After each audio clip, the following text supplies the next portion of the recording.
อาวุธที่เราจะใช้น็อกคู่ต่อสู้นะครับซับซับซับซับอย่าลืมกดซับ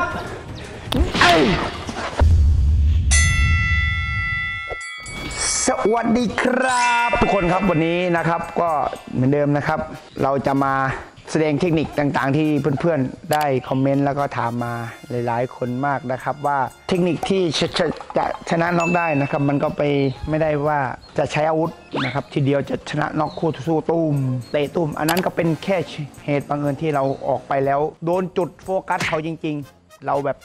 ปล่อยพลังสเปอร์โมเซียอุ้มเขากลางหรือกรามหักหรือขาหักมันก็เป็นเหตุจุดเกิดที่ทำให้คู่ต่อสู้น็อกเลยทีเดียวจริงแล้วก็มีหลายวิธีนะครับหรือหลายอาวุธแต่ว่าบางครั้งเราอาจจะใช้อาวุธต่อเนื่องนะครับสะสมคู่ต่อสู้อาจจะน็อกได้นะครับตอนนี้เราก็จะมาดูวิธีนะครับหรือว่าดูอาวุธที่เราจะใช้มั่งมีอะไรมั่งนะครับเดี๋ยวจะไปดูกันเลยโอเคครับเดี๋ยวเราจะมาดูเลยครับว่าอาวุธที่เราจะใช้น็อกคู่ต่อสู้นะครับหรือว่าทำให้คู่ต่อสู้แบบมีอาการได้มีอะไรมั่งแล้วก็จุดไหนมั่งเราจะไปดูกันเลยก่อนอื่นนะครับเราจะใช้หมัดก่อนนะครับเราจะมาใช้หมัดก่อนนะครับว่าจุดช่วงไหนที่ทำให้คู่ต่อสู้มีอาการหรือว่าถ้าเกิดเราออกพลังหมัดเต็มแรงแล้วคู่ต่อสู้น็อกได้นะครับมาดูการต่อยนะครับบางครั้งการต่อยเต็มหน้ามันอาจจะทำให้คู่ต่อสู้แบบไม่ค่อยมีอาการมากนะครับเพราะว่าเส้นประสาทข้างหน้ามันเขาจะแข็งแกร่งมากคอเขาจะแข็งนะครับการต่อยนะครับส่วนมากเขาจะต่อยข้างๆจะต่อยข้างๆอย่างนี้ครับต่อยเพื่อที่จะให้เส้นประสาทมันเอียงไปข้างนึงนะครับอยากสลบก็ต่อยตัวเองดูครับเป็นอย่างปังปลายคางเนี่ยถ้าเกิดตรงเราต่อยตรงเนี่ยมันจะทนได้เพราะว่าเราจะมีแรงคอและแรงที่ต้านทานเยอะแต่ว่าถ้าเกิดเราต่อยออกมาข้างๆอย่างเช่นฮุกซ้ายโป้งเนี่ยถ้าเกิดต่อยได้เต็มๆนะครับทุกหมัดจะมีอาการหรือว่าน็อกได้นะครับโป้งครับมันหนักโคตร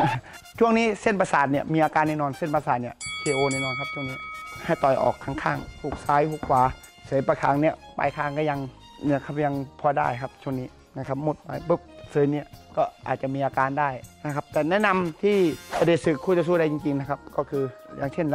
ราจับขาเตะขาปั้งนะครับเราต่อยอย่างนี้ก็ได้นะครับอย่างเช่นถ้าเกิดทีมานะครับที่ผม KO นะครับเปิ้งเอามือลนนะครับมือลนเนี่ยครับนี่คือปลายคางล้วนๆนะครับอย่างนี้โป้งนี่ครับบริเวณจมูกลงมาเนี่ยเป็นจุดสลบหมดเลยมาพูดถึงศอกนะครับมาอย่างเงี้ยนะครับถ้าเกิดว่าคู่ต่อสู้หงายแบบเผลอตัวนะครับช่วงศอกอย่างเงี้ยไม่มีเหลือครับสลบแน่นอนนะครับ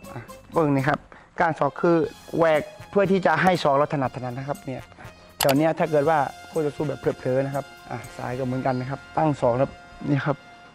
ถ้าโดนช่วงนี้นะครับถ้าขึ้นอย่างนี้โดนหน้าโดนอะไรอาจจะแตกนะครับแตกเวอร์วะผมเป็นศอกที่แหลมอาจจะไม่น็อกแต่ไม่สามารถที่จะชกต่อได้กรรมการอาจจะจับยอมแพ้นะครับเนี่ยช่วงนี้นะครับไม่สลบนะครับแถวนี้ไม่สลบแต่แต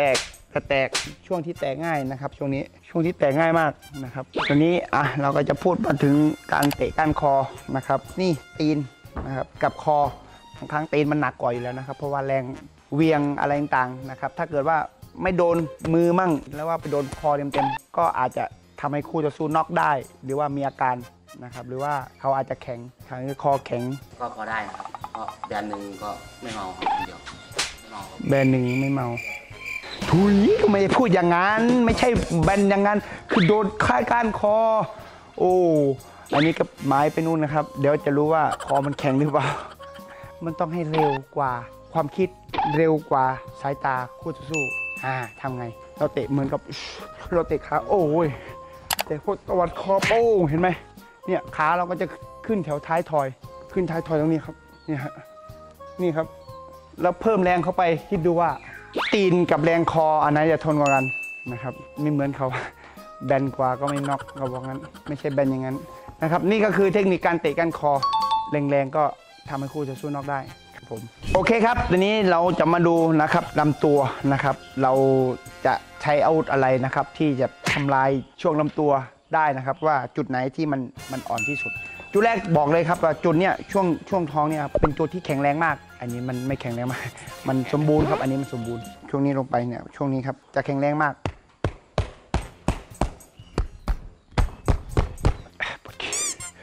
ลงไปนิดนึงนะครับช่วงจะลงไปถึงช่วงท้องน้อยเขาเรียกท้องน้อยเนาะก็จะเป็นช่วงที่นิ่มนะครับเวลาถีบนะครับเนี่ยช่วงนี้ตึกมันจะถ้าเกิดถีบบ่อยๆนะครับอาจจะ KO ได้ตึกเนี่ยครับตึกช่วงนี้ครับข้างนอกไม่เป็นไรนะครับแต่ว่าข้างในจะกระทบกระเทือนมากนะครับหรืออาจจะเยี่ยวเป็นเลือดก็ได้นะครับถ้าโดนช่วงนี้เข้าไป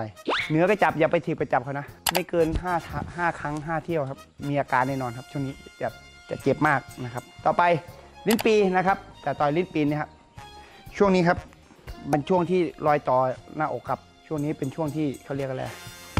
มันเป็นช่วงที่แบบจุดอ่อนข้างในนะมันถ้าต่อยตัวเองน่าจะรู้ครับว่ามันเป็นช่วงที่แบบถ้าเป็นผมต้องรักษาให้ดีครับช่วงนี้อย่าให้ก็โดนเลยโดนช่วงท้องไม่เป็นไรมาเลยถ้าโดนช่วงนี้จะปิดเพราะเป็นช่วงที่ช่วงหายใจพอดีช่วงระบบหายใจมันจะอยู่ตรงนี้นะครับถ้าโดนแรงๆตุ้มผมว่ามีอาการแน่นอนนะครับช่วงนี้เรียกว่าลิ้นปีช่วงต่อไปช่วงข้างๆนี่ครับช่วงนี้จะเป็นช่วงที่แบบอ่อนตามได้นะครับต่อยข้างๆเนี่ยครับปังแล้วก็ผสมปังต่อยถ้าเกิดโดนเต็มๆเขาจะมีอาการมากครับข้างๆหรือช่วงเตะนะครับช่วงนี้นะครับแรงปะทะอาจจะทำให้คู่ต่อสู้น็อกได้นะครับแต่ว่าเตะอาจจะไปโดนแขนนะครับโดนแขนมันก็อาจจะยังไม่ถึงที่โกงโดนปังนะครับถ้าต่อยมันอาจจะเร็วกว่านะครับช่วงนี้ก็คือนี่ครับทุกอย่างนะครับช่วงนี้นะครับลงไปจุดสำคัญที่2 ลิ้นปีนี่ข้างๆนี่ขึ้นนี่อาจจะที่โค้งถ้าเกิดโดนเราเตะแรงๆอาจจะหักได้3จุดนี้สำคัญน็อกแน่นอนถ้าโดนต่อยหายใจไม่ทันแน่นอนที่นักมวยที่โดนต่อยแรงๆนะครับช่วงนี้ที่หายใจไม่ทันครับก็คือช่วงนี้เองแน่นอนลองมาทำดูครับโอเคครับต่อไปเราก็จะมาใช้ลูกเตะนะครับลูกเตะอีกแล้วนะครับลูกเตะก็คือการเตะขา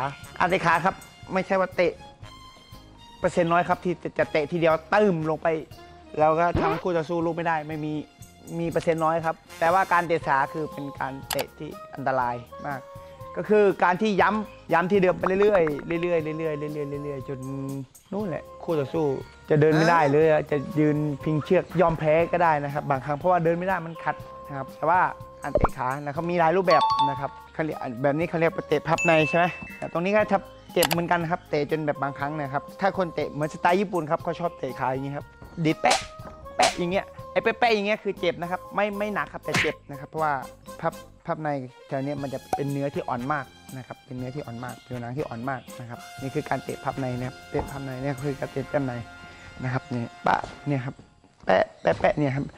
โดนปลายเท้าครับมันก็จะเจ็บมากครับการที่เตะขาที่จะทำให้คู่ต่อสู้มีอาการมากที่สุดก็คือเตะพับนอกนะครับเตะย้ำไปเรื่อยนะครับปังนะครับนี่ครับจุดเดิมจุดระวังขนาดแถวนี้ครับต้นหัวเข่าขึ้นมาโดยประมาณสักคืบเกือบคืบนะครับเส้นที่ใช้พยุงการเดินจะเจ็บมากนะครับเราสามารถปุ๊บเราก็ย้ำปึ้งนะครับเนี่ยขย้ำปึ้งเนี่ยต้นหัวเข่าเนี่ยครับจะเจ็บมากนะครับปล่อยโป้งปึ้งนะครับเนี่ยมวยฝรั่งนะครับเขาจะชอบเตะขานะครับช่วงนี้นะครับนี่ครับเนี่ยย้ำไปเรื่อยเตะบนปั้งแล้วก็ปั้งนี่ครับรับรองครับถ้าย้ำไปเรื่อยๆนิดๆหน่อยๆนะครับแรงมั่งหนักมั่งเบามั่งทำให้คู่ต่อสู้เจ็บแน่นอนแล้วก็อาจจะเดินไม่ได้ลองไปทำดูครับโอเคครับทุกคนนะครับที่ได้แนะนำแล้วก็ได้บอกวิธีนะครับแล้วบอกจุดอ่อนต่างๆของร่างกายของแต่ละคนนะครับด้วยกล้ามเนื้อหรือว่าจุดสำคัญที่เราจะประชิดคู่ต่อสู้ได้นะครับก็บอกไปแล้วนะครับแต่ทั้งหมดทั้งมวลก็อยู่ที่ความชำนาญของเราด้วยแล้วก็น้ำหนักแล้วก็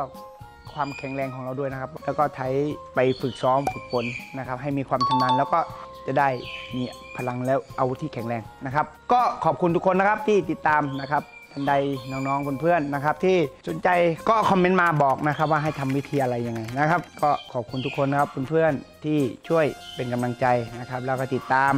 เราจะเป็นกำลังใจให้กันตลอดไปนะครับก็ท่านใดที่มาชมแล้วก็อย่าลืมกดไลค์กดแชร์กดซับสไครต์กดกระดิ่งนะครับที่เราจะมาทำกิจกรรมให้เพื่อนๆได้ติดตามแล้วก็มีสาระแล้วก็มีวิธีการออกกำลังกายแล้วมีวิธีออกอาวุธต่างๆนะครับแล้วก็ทำกิจกรรมให้ทุกคนได้เห็นต่อไปครับขอบคุณครับ